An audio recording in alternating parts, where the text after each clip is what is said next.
বলিউডের শাহেনশাহ অমিতাভ বচ্চন মূলত এই নামেই বিশ্বজুড়ে পরিচিত তার। তবে সম্প্রতি তিনি জানালেন অভিনেতার আসল নাম অমিতাভ বচ্চন নয়, এমনকি বচ্চন পদবিও তার নয়। নিজের সম্পর্কে বিস্ফোরক তথ্য দিলেন অভিনেতা। সম্প্রতি অভিনেতা জানান বচ্চন পদবি তার নয়।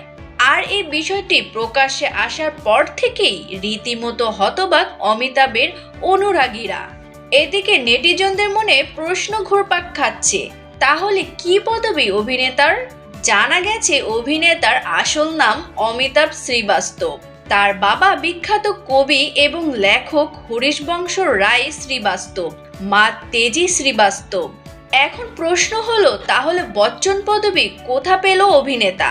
ভারতীয় গণমাধ্যমে অভিনেতা বলেন তিনি অমিতাভ বচ্চন নন, তার আসল নাম অমিতাভ শ্রীবাস্তব।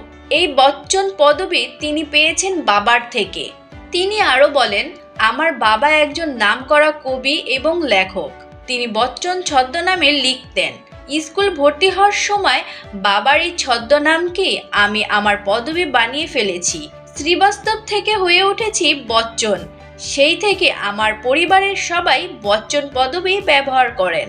বচ্চন পদবি একমাত্র অমিতাভের পরিবারের কাছে রয়েছে, কেননা বচ্চন কোনো পদবি নয়, এটি একটি ছদ্মনাম।